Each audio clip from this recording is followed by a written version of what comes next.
প্রধানমন্ত্রী থাকলে সরব, না থাকলে আগ্রহ হারান এমপিরা। দীর্ঘদিনের সংসদীয় সংস্কৃতি বলছেন হুইপ ও বিশ্লেষকরা। আশা করে যে প্রধানমন্ত্রীর উপস্থিতিতে দুটো কথা বলবো, এলাকার সমস্যার কথা বলবো, তাকে দৃষ্টি আকর্ষণ করতে, এটা তো আসি। এমপিদের কাছে গুরুত্বপূর্ণ হচ্ছে প্রধানমন্ত্রীর সামনাসামনি বা প্রধানমন্ত্রীকে নিজের চেহারাটা দেখানো।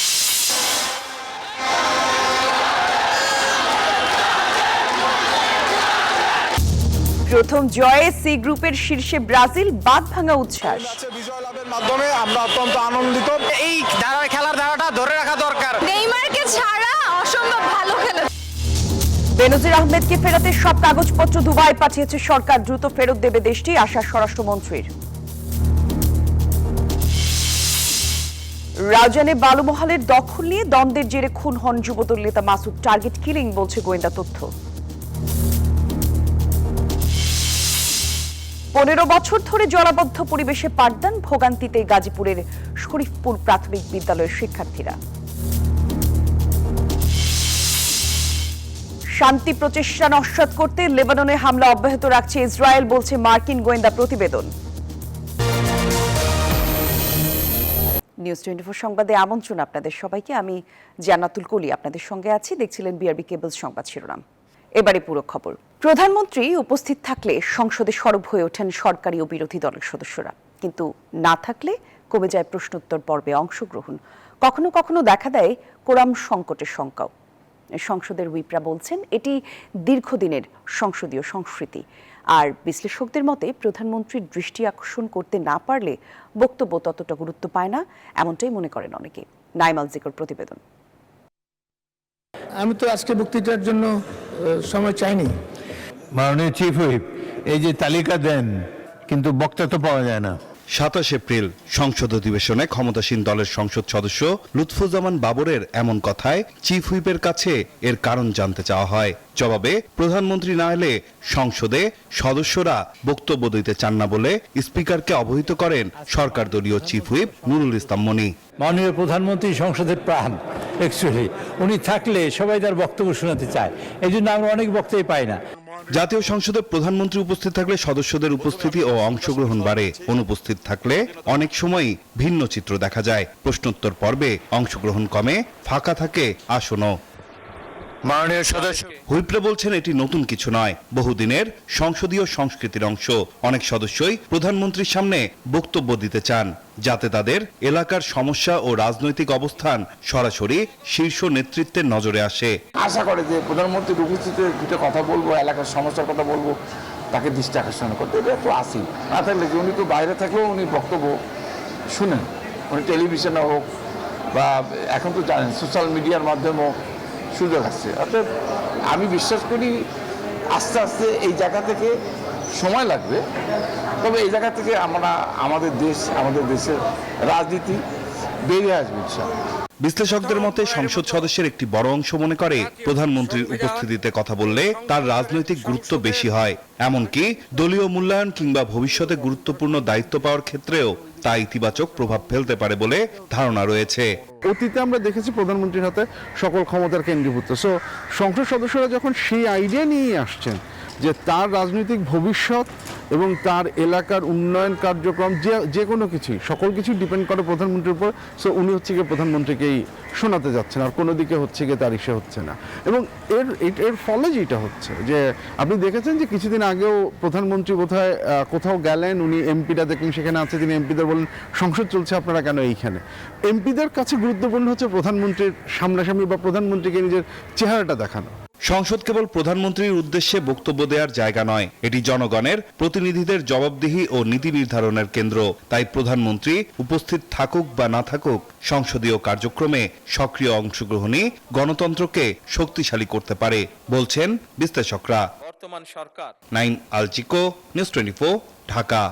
প্রধানমন্ত্রী তারেক রহমান 21 থেকে 22 জুন মালয়েশিয়া এবং 23 থেকে 26 জুন চীন সফর করবেন, জানিয়েছে পররাষ্ট্র মন্ত্রণালয়। শনিবার সকালে মন্ত্রণালয়ের সংবাদ সম্মেলনে এই তথ্য জানান পররাষ্ট্র সচিব। তিনি জানান প্রধানমন্ত্রীর বেইজিং সফরে সঙ্গী হবেন 28 জন, আর এই সফরে দুই দেশের মধ্যে সহযোগিতার নতুন দুয়ার খোলার আশা করছে ঢাকা। আর চীনের সাথে 2টি চুক্তি এবং 13টি সমঝোতা সই হওয়ার কথা রয়েছে। আর মালয়েশিয়া সফরে আরও শ্রমিক নেওয়ার বিষয়ে আলোচনা হতে পারে 26 জুন ঢাকায় ফিরবেন তারেক রহমান। প্রেসিডেন্ট শি যে বিষয় নিয়ে নতুন চিন্তা ভাবনা করছেন সেটাকে আমরা মনে করি একটি প্রশংসনীয় উদ্যোগ। চীন সামরিক ক্ষেত্রে চীনের সাথে আমাদের যোগাযোগ এবং দ্বিপাক্ষিক একটা সম্পর্ক রয়েছে। ক্রয় বিক্রয় করব কিনা এই সফরে সেটা মনে হয় ওই মানে লিডারশিপ পর্যায়ে ওইগুলো আসলে যে আলোচনা হয় না। Those are left to the details are easily left at the operative level. তো নিশ্চয়ই আমরা দ্বিপাক্ষিক সামরিক সহযোগিতা যেটা আছে সেটা নিয়ে আলোচনা করব। 2026 বিশ্বকাপে প্রথম জয়ের দেখা পেল 5 বারের বিশ্ব চ্যাম্পিয়ন ব্রাজিল। ম্যাথিউস কিউনহার জোড়া গোলে হাইতিকে 3-0 গোলে উড়িয়ে দিয়েছে সেলেসাওরা। আর এই জয়ে মরক্কোকে টপকে সি গ্রুপের শীর্ষে উঠেছে ব্রাজিল। এবারের বিশ্বকাপে ফিলাডেলফিয়া থেকে শুরু হলো ব্রাজিলের সাম্বা। ম্যাচের শুরু থেকে অ্যাটাকিং ফুটবল খেলতে থাকে সেলেসাওরা, সাথে ছিল নান্দনিক ফুটবল, আর তাতেই কুপোকাদ ক্যারিবীয় অঞ্চলের দল হাইতি। 12 মিনিটে রাফিনা রক্ষণ দেয়াল ভেঙে বল জালে জড়ালেও অফসাইডে কাটা পড়ে সেটা। এরপর অবশ্য বেশিক্ষণ অপেক্ষা করতে হয়নি ব্রাজিল সমর্থকদের। 23 মিনিটে ভিনিসিয়াসের shot Haiti keeper ফিরালেও Mathias Kunia ছিলেন প্রস্তুত। ডিফেন্ডার বল ক্লিয়ার করতে চাইলেও কুনিয়ার পায়ে লেগে বল জালে জড়ায়। আবারও ব্রাজিলিয়ানদের মুখে হাসি ফোটান মাথিয়াস কুনিয়া। ভিনির 52 বলে বাপের দুর্দান্ত শটে নিজের দ্বিতীয় গোল করেন এই স্ট্রাইকার। আর ইনজুরি টাইমে ব্রাজিল ভক্তদের নির্ভর করেন ভিনিসিয়াস জুনিয়র। লুকাসের 52 বলে নিখুঁত ফিনিশিং। 3 গোলে এগিয়ে থেকে বিরতিতে যায় 5 বারের বিশ্ব চ্যাম্পিয়নরা। বিরতির পর একের পর এক আক্রমণ ধেয়ে আসে হাইতির রক্ষণে। অফসাইড, গোল পোস্ট আর ফিনিশিং ব্যর্থতায় লিড আর বাড়েনি সেলেসাওদের। সলিড পারফরমেন্সে 3 পয়েন্ট নিয়ে নকআউটের টিকিট কাটে কার্লো আনচেলত্তির দল। তবে দুর্দান্ত একদিনে বড় ধাক্কাও খেয়েছে ব্রাজিল। ম্যাচের 40 মিনিটে ইনজুরির কারণে মাঠ ছাড়তে হয়েছে রাফিনিয়াকে। তাসবিহ শহরন, নিউজ 24। বিশ্বকাপের আবেগে এবার রং ছড়ালো ব্রাজিল। হাইতির সাথে দাপুটে জয়ে সেলেসাওরা ফিরেছে নিজেদের চেনা ছন্দে। আর সেই জয়ের আনন্দে হাজারো ব্রাজিল ভক্তের উল্লাসে মুখর হয়ে ওঠে ঢাবের টিএসসি এলাকা। সেলেসাওদের প্রতিটি গোলের সাথে ছড়িয়ে পড়ে মারাকানার সেই উন্মাদনা। মরক্কোর সাথে ড্রয়ের হতাশা কাটিয়ে হাইতির বিপক্ষে যেন চেনা ছন্দে ফিরল ব্রাজিল। আর সেলেসাওদের সেই দাপুটে ফুটবলে পুরো 90 মিনিট মুগ্ধ হয়ে রইল হাজার মাইল দূরে ঢাকা বিশ্ববিদ্যালয়ের টিএসসি। মিশন হেক্সার আশায় আছি আমরা, যেহেতু নেইমারকে ছাড়াই এত ভালো খেলছে, সামনে আরো ভালো আশা করছি আমরা। এই ম্যাচে বিজয় লাভের মাধ্যমে আমরা অত্যন্ত আনন্দিত। আমাদের দৃঢ় বিশ্বাস আমরা মিশন হেক্সার এবারই কমপ্লিট করব। ব্রাজিল ব্রাজিলই, আর আর্জেন্টিনা নিয়ে কিছু বলার নাই।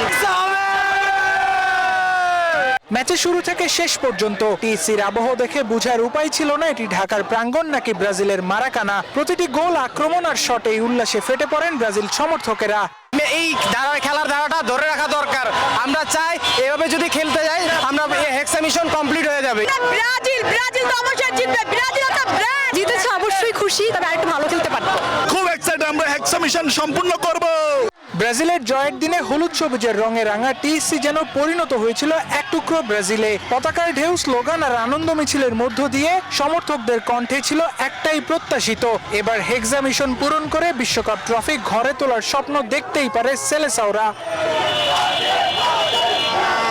মারাকানা থেকে ব্রাজিলের দূরত্ব প্রায় 15,000 কিলোমিটার।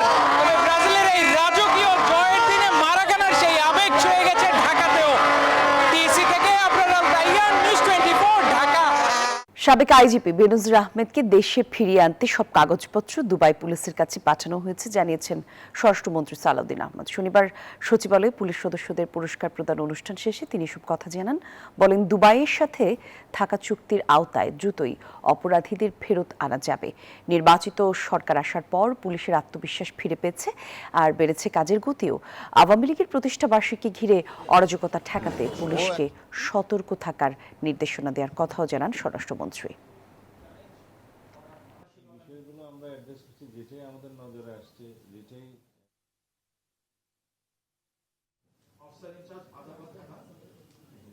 সমস্ত কাগজপত্র, ওয়ারেন্ট, মামলার বিবরণী সহ এখানে অনেক কাগজ দিতে হয়, সেগুলো আবার আরবিতে ট্রান্সলেট করতে হয়। পররাষ্ট্র মন্ত্রণালয়ের সচিবের সাথে সশরীরে সাক্ষাৎ করে সেটা হ্যান্ড ওভার করেছেন। ওই বিকেলেই তারা ডিপ্লোম্যাটিক ব্যাগে করে ইউএই গভর্নমেন্টের কাছে পাঠিয়েছে। আমাদের লোকাল যে এমবাসি আছে, ইউএই এমবাসি, তাদেরকে জানিয়েছে। আমিও তার সাথে যোগাযোগ করেছি। আমরা আশা করি ইউএই গভর্নমেন্ট যথাযথ প্রক্রিয়া অনুসরণ করে খুব শীঘ্রই তাকে ফেরত দেওয়ার ব্যবস্থা করবে। গণভোটের রায় বাস্তবায়ন সহ জনদুর্ভোগ লাঘবের দাবিতে খুলনায় বিভাগীয় সমাবেশের আয়োজন করেছে 11 দলীয় ঐক্যজোট। খুলনা সার্কিট হাউস ময়দানে সমাবেশ চলছে। খুলনা বিভাগের 10টি জেলা ও বিভিন্ন উপজেলা থেকে 11 দলের নেতাকর্মী এবং সাধারণ মানুষ সমাবেশে যোগ দিয়েছেন। সমাবেশ ঘিরে শরিক দলের নেতাকর্মীদের মধ্যে ব্যাপক উৎসাহ উদ্দীপনাও তৈরি হয়েছে।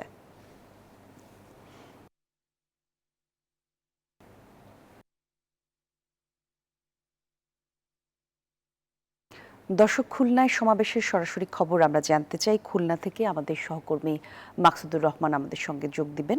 মাকসুদ, শুনতে পাচ্ছেন নিশ্চয়ই, একটু জানাবেন যে সমাবেশে এখনকার কি চিত্র দেখছেন, কি অবস্থা সেখানে?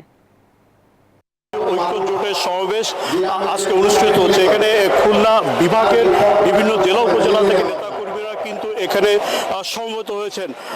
এই সমাবেশে আজকে জামাতের আমির প্রধান অতিথি হিসেবে বক্তব্য রাখবেন। আমি যদি সমাবেশের স্থলে একটু চিত্রটা একটু দেখাতে চাই। ইতিমধ্যে কিন্তু সমাবেশের অনানুষ্ঠানিক কার্যক্রম শুরু হয়েছে। এটি 11 দলীয় ঐক্য জোটের সমাবেশ। এটা হচ্ছে যে গণভোটের রায় বাস্তবায়ন এবং যে দ্রব্যমূল্য ঊর্ধ্বগতি সহ যে আইন শৃঙ্খলা পরিস্থিতির অবনতি আছে, অর্থাৎ জনদুর্ভোগ লাঘবের জন্যই কিন্তু এই সমাবেশটি ডাকা হয়েছে। এখানে জামাত ইসলামের আমির বিরোধী দলীয় নেতা ডক্টর শফিকুর রহমান প্রধান অতিথি হিসেবে বক্তব্য রাখবেন এবং এখানে সভাপতিত্ব করবেন জামাতের সেক্রেটারি জেনারেল মিয়া গোলাম পরওয়ার। যে দাবিটি এখানে তোলা হয়েছে যে সেটা হচ্ছে নেতাকর্মীরা বলছেন যে জ্বালানি, বিদ্যুৎ এবং দ্রব্যমূল্য ঊর্ধ্বগতি আইন শৃঙ্খলা অবনতিতে উদ্বেগ প্রকাশ করছেন এবং গণভোটের রায় বাস্তবায়ন না হলে রাষ্ট্রের যে প্রয়োজনীয় সংস্কার হবে না, এটি তারা বক্তব্যে তুলে ধরার চেষ্টা করছে। ইতিমধ্যে জামাতের আমির কিন্তু এসেছেন, তিনি এখনো মঞ্চে ওঠেননি, কিন্তু অন্যান্য সিনিয়র নেতারা কিন্তু মঞ্চে এসেছেন। একই সাথে জামাতের পাশাপাশি এনসিপির আহ্বায়ক নাহিদ ইসলাম আজকে এই সমাবেশে বক্তব্য রাখবেন। চলমান পরিস্থিতি এবং জনদুর্ভোগ ইস্যুতে এই সমাবেশ থেকে নতুন কোনো কর্মসূচি ঘোষণা হতে পারে, এমনটি কিন্তু নেতাকর্মীরা বলছেন।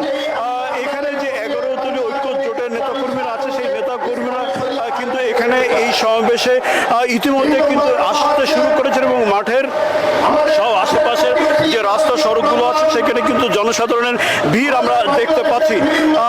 এখানে জামাতের আমির ডক্টর শফিকুর রহমানের বক্তব্য শোনার জন্য বিভিন্ন জেলা এবং উপজেলা পর্যায় থেকে বিভিন্ন নেতাকর্মীরা এখানে সমবেত হয়েছেন এবং এই সমাবেশ থেকে তারা আশা করছেন যে বড় ধরনের কোনো কর্মসূচি, নতুন কর্মসূচি আসতে পারে। এই সমাবেশ থেকে ফিরে যাবেন এবং নতুন কর্মসূচি পালন করবে। এই ছিল খুলনা সার্কিট হাউস থেকে 11 দলীয় ঐক্য জোটের সর্বশেষ সংবাদ। আমরা ফিরছি স্টুডিওতে। ধন্যবাদ আপনাকে। চলে গেলেন আব্দুস সাদিক। বাংলাদেশের ক্রীড়াঙ্গনের এক বর্ণাঢ্য অধ্যায়ের সমাপ্তি ঘটিয়ে না ফেরার দেশে পাড়ি জমালেন এই কিংবদন্তি ক্রীড়া ব্যক্তিত্ব। বৈষম্য আর বঞ্চনার দেয়াল ভেঙে যিনি জায়গা নিয়েছিলেন পাকিস্তান জাতীয় হকি দলে, অলিম্পিক দলের স্বপ্ন ছুঁয়েছিলেন আর দেশের খেলাধুলাকে দিয়েছিলেন জীবনের সেরা সময়। মাঠে ছিলেন তারকা, মাঠের বাইরেও ছিলেন অভিভাবক তিনি। আকাশের পাতাল একটা, সেই হকি আর এখন নেই। কিছু মানুষের মৃত্যু শুধু একটি জীবনের সমাপ্তি নয়, একটি ইতিহাসের শেষ অধ্যায়। বাংলাদেশের ক্রীড়াঙ্গনে এমন এক মহিরু ছিলেন আব্দুস সাদেক, যে মানুষটি এক জীবনে ফুটবল, হকি, ক্রিকেট সবখানেই রেখে গেছেন অসামান্য অবদান। সেই মানুষটি আজ চলে গেলেন নীরবে, রেখে গেলেন অগণিত স্মৃতি, অসংখ্য অর্জন আর এক বিশাল শূন্যতা। আব্দুস সাদেক যখন অবিভক্ত পাকিস্তানের জাতীয় হকি দলের জার্সিতে মাঠে নামতেন, তখন তিনি শুধু একজন খেলোয়াড় ছিলেন না, ছিলেন বঞ্চিত বাঙালির স্বপ্নের প্রতিনিধি। বৈষম্য আর বঞ্চনার সেই সময়ে যখন পূর্ব পাকিস্তানের মানুষের স্বপ্নগুলো বারবার চাপা পড়ে যেত পশ্চিম পাকিস্তানি শাসকদের দমন নীতির নিচে, তখনই নিজের প্রতিভা আর কঠোর পরিশ্রম দিয়ে নিজেকে আলাদা করে চিনিয়েছেন আব্দুস সাদেক। সেই প্রতিকূল সময়েও জায়গা করে নিয়েছেন পাকিস্তান জাতীয় হকি দলে। 1969 সালে 1.5 মাসের ইউরোপ সফরে মাঠ মাতিয়েছেন Germany, Italy, Spain, France, Belgium, Netherlands ও ইংল্যান্ডে। বিদেশের মাটিতে তার নৈপুণ্য আর ব্যক্তিত্ব মুগ্ধ করেছিল সকলকেই। দ্রুতই হয়ে উঠেছিলেন দলের অন্যতম পরিচিত মুখ। মাঠের পারফরমেন্সের পাশাপাশি তার জ্ঞান, ব্যক্তিত্ব আর নেতৃত্ব গুণ তাকে আলাদা মর্যাদা এনে দিয়েছিল সতীর্থদের কাছে। কিংবদন্তি রশিদ জুনিয়রের সঙ্গেও তার বন্ধুত্ব ছিল সে সময়ের আলোচিত বিষয়। খেলোয়াড়ি জীবনের ইতি টেনেও থামেননি তিনি। কোচ হিসেবে ইতিহাস গড়েছেন, সংগঠক হিসেবে বাংলাদেশের হকিকে আন্তর্জাতিক অঙ্গনে তুলে ধরেছেন। দেশের মাটিতে এশিয়া কাপ আয়োজন থেকে শুরু করে হকির আধুনিকায়নের প্রতিটি পদক্ষেপে ছিল তার ছোঁয়া। সেই অনুপ্রেরণার নামটি হারিয়ে গেল সময়ের অতলে। মানুষ চলে যায়, কিংবদন্তিরা থেকে যান। বাংলাদেশের ক্রীড়াঙ্গনের প্রতিটি সাফল্যে, প্রতিটি উল্লাসে, প্রতিটি গর্বের মুহূর্তে বেঁচে থাকবেন আব্দুস সাদেক। বিদায় কিংবদন্তি। আবরার আল দাইয়ান, নিউজ 24। চট্টগ্রামের রাউজানে রাঙ্গুনিয়ায় নিহত যুবদল নেতার সঙ্গে কারো কোনো ব্যক্তিগত দ্বন্দ্ব ছিল না, এমনটাই দাবি পরিবারের। আর পুলিশের গোয়েন্দা তথ্য বলছে, স্থানীয় সংসদ সদস্য হুম্মাম কাদের চৌধুরীর বালুমহাল বন্ধের উদ্যোগে ক্ষিপ্ত হয়ে তার ঘনিষ্ঠ মাসুদকে টার্গেট কিলিং করা হয়ে থাকতে পারে। সম্প্রতি সন্ত্রাসের জনপদ হিসেবে গড়ে ওঠা রাউজানে হত্যাকাণ্ড নিয়ে আকরাম হোসাইনের 3 পর্বের ধারাবাহিকের প্রতিবেদনের আজ থাকছে 2য় পর্ব।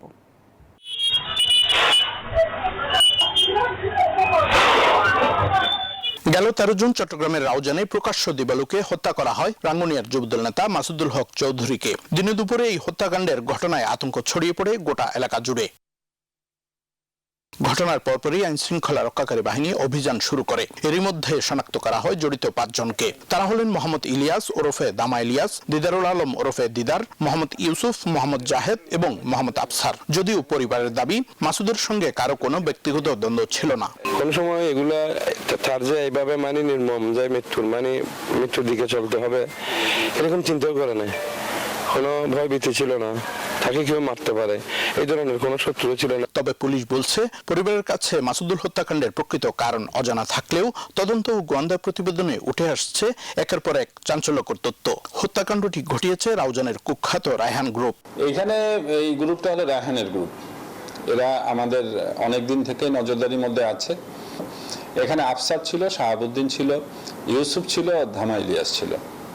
আর সহযোগী আমরা ড্রাইভার হিসেবে একজনকে চিহ্নিত করেছি, আরো একজন সাথে সঙ্গী ছিল, আমরা সকলকেই চিহ্নিত করেছি। পুলিশের ধারণা, মূলত রাঙ্গুনিয়ার সংসদ সদস্য হুম্মাম কাদের চৌধুরী সম্প্রতি ওই এলাকায় অবৈধ বালুমহাল বন্ধের কঠোর উদ্যোগ নেন। এরপর থেকেই স্থানীয় সন্ত্রাসী ও বালুখেকো চক্রটি ক্ষিপ্ত হয়ে খুন করে তার ঘনিষ্ঠ সহচর মাসুদুলকে। যুবদল নেতা যাকে খুন অবস্থায় পেলাম, সে কিন্তু হুম্মাম কাদের মহোদয়ের সাথেই রাজনীতি করতেন। তো আমরা এটাও একটা কনসিডারেশনে রেখেছি যে হুম্মাম কাদের সাহেব যেহেতু সন্ত্রাসীর বিরুদ্ধে শক্ত অবস্থান নিয়েছেন এবং সেখানকার বালু মহলকে বন্ধও করে দিয়েছেন যাতে সন্ত্রাসীর ব্রিডিংটা না হয়, জন্ম না হয়, এ কারণেও যে তার বিরুদ্ধে একটা অ্যাকশন হতে পারে, এটা আমাদের কাছে গোয়েন্দা তথ্য এসেছে। হত্যাকাণ্ডের পেছনের ষড়যন্ত্র জানতে রাউজানবাসী তাকিয়ে প্রশাসনের পরবর্তী পদক্ষেপের দিকে। চট্টগ্রামের রাউজান থেকে আকরাম হোসাইন, নিউজ 24। 15 বছর ধরে জলাবদ্ধ পরিবেশে পাঠদান চলছে গাজীপুর সিটি কর্পোরেশনের শরীফপুর সরকারি প্রাথমিক বিদ্যালয়ে। প্রবেশপথ এবং মাঠে জমে থাকা পানির কারণে চরম ভোগান্তিতে রয়েছেন শিক্ষক এবং শিক্ষার্থীরা। এ বিষয়ে ব্যবস্থা নেওয়ার আশ্বাসেই আটকে আছে সিটি প্রশাসন। জাহাঙ্গীর আলমের তথ্যচিত্রে ডেস্ক রিপোর্টে বিস্তারিত। ক্লাসরুমের বাইরে বারান্দায় জমে আছে দুর্গন্ধযুক্ত কালো পানি। বেঞ্চ পেতে ঝুঁকি নিয়ে ক্লাসরুমে আসা যাওয়া করছে শিক্ষার্থীরা। একটু সামনেই স্কুল মাঠ, সেখানে পানি জমে তৈরি হয়েছে জলাবদ্ধতা। গাজীপুর সিটি কর্পোরেশনের আওতায় শরীফপুর সরকারি প্রাথমিক বিদ্যালয়ের দৃশ্য এটি।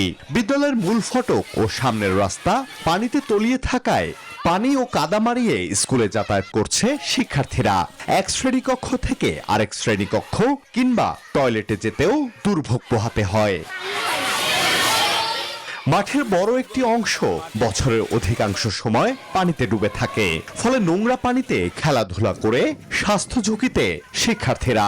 আমরা যখন আসতে যাই ওইটা ময়লা পানি থাকে, আমরা পড়ে যেতে পারি। আমাদের স্কুলে পানি জমা হওয়ার জন্য আমাদের রোগ বিধি হয়। ভালো করে ক্লাস করার জন্য শ্রেণীকক্ষে মানে ভেজা ভেজা লাগে, ঠান্ডা লাগে, পায়ে আর কি ঘাও হয়, গোটা ওঠে, এর জন্য আমাদের অনেক সমস্যা হয় আর কি। এমন পরিবেশে ব্যাহত হচ্ছে শিশুদের পাঠদান, পাশাপাশি স্বাভাবিক বিকাশে নেতিবাচক প্রভাব পড়ছে বলে মনে করছেন শিক্ষকরা। বাচ্চারা পানিতে পড়ে যায়, তারপরে এদিক দিয়ে বড় বড় যানবাহন যায়, যেটা আমাদের বাচ্চাদের জন্য খুবই কঠিন এবং ঝুঁকিপূর্ণ। পাশে পুকুর, সব মিলিয়ে আমরা অনেক কষ্টের মধ্যে যাচ্ছি। আমরা চাই এটার আশু সমাধান।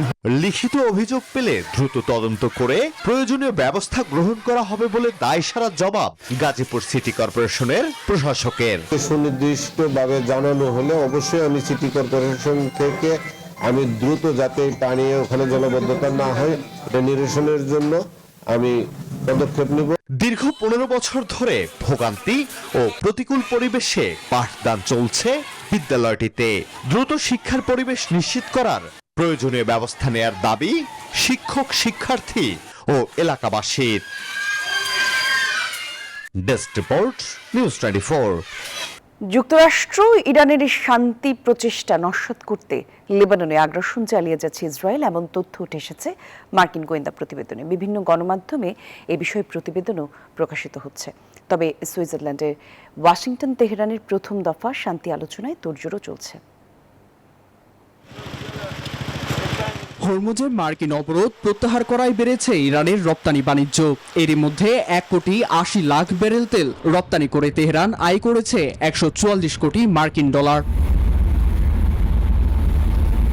এবার দীর্ঘমেয়াদী শান্তি প্রতিষ্ঠার দিকে নজর ওয়াশিংটন তেহরানের। সুইজারল্যান্ডে দুপক্ষের বৈঠক পেছানো হলেও নতুন করে ফের আলোচনায় শান্তি চুক্তি। জানা গেছে এরই মধ্যে সুইজারল্যান্ডের পথে মার্কিন বিশেষ দূত স্টিভ উইটকফ ও ইরানি পররাষ্ট্রমন্ত্রী আব্বাস আরাকচি। তবে ইসরায়েল লেবাননে আগ্রাসন চালিয়ে শান্তি আলোচনাকে নস্যাৎ করতে চায় এমন তথ্য উঠে এসেছে মার্কিন গোয়েন্দা প্রতিবেদনে। ইসরায়েল হিজবুল্লাহ যুদ্ধবিরতি কার্যকর হওয়ার ঠিক আগ মুহূর্তেও দক্ষিণ লেবাননে হামলা চালায় আইডিএফ, যা আরও তীব্র হতে পারে বলে হুঁশিয়ারি দিয়েছে তেল আবিব। হামলা হলে আমাদের সেনারা চুপ থাকবে না, তারা ফের শত্রুর ঘাঁটিতে হামলা চালাবে, যা আরও জোরদার হবে। ইসরায়েলের এই আগ্রাসনকে মার্কিন ইরান সমঝোতার লঙ্ঘন বলে আখ্যা দিয়েছে তেহরান। যদিও এসব অভিযোগ পাত্তা না দিয়ে তেল আবিবকে সমর্থন দিচ্ছেন মার্কিন প্রেসিডেন্ট ডোনাল্ড ট্রাম্প। ইসরায়েল আগে থেকে ওয়াশিংটনের বন্ধু, আর বিনিয়ামিন নেতানিয়াহু ইসরায়েলের জন্য অনেক কিছু করেছে। লেবাননে ভয়াবহ এসব হামলায় শুধু প্রাণহানি নয়, বাস্তুচ্যুত 10 লাখ লেবানিজ। নীরব দাস, নিউজ 24। সেমিফাইনালের স্বপ্ন বাঁচিয়ে রাখতে আজ টি-20 বিশ্বকাপের গুরুত্বপূর্ণ ম্যাচে মাঠে নামছে বাংলাদেশ নারী দল। সন্ধ্যা 7:30টায় সাউদাম্পটনের রোজ বোলে শুরু হবে এই ম্যাচ। আর টুর্নামেন্ট এখনও জয়হীন পাকিস্তান চাপে রয়েছে। এদিকে নেদারল্যান্ডসকে হারিয়ে আত্মবিশ্বাসী বাংলাদেশের দল বোলিংয়ে মূল ভরসা রাখছে টাইগ্রেসরা। এই ম্যাচে জয় পেলে নকআউট পর্বের পথে এগিয়ে যাবে নিগার সুলতানার দল।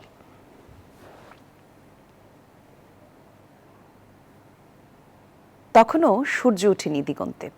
নগর জীবনের ব্যস্ততা যখন ঘুমিয়ে, ঠিক তখনই সুস্থতা আর মানসিক প্রশান্তির খোঁজে একদল মানুষ জড়ো হন রাজধানীর বসুন্ধরা আবাসিক এলাকায়। আন্তর্জাতিক যোগ দিবস উপলক্ষে আয়োজিত বর্ণাঢ্য যোগ র্যালিতে অংশ নেন তারা।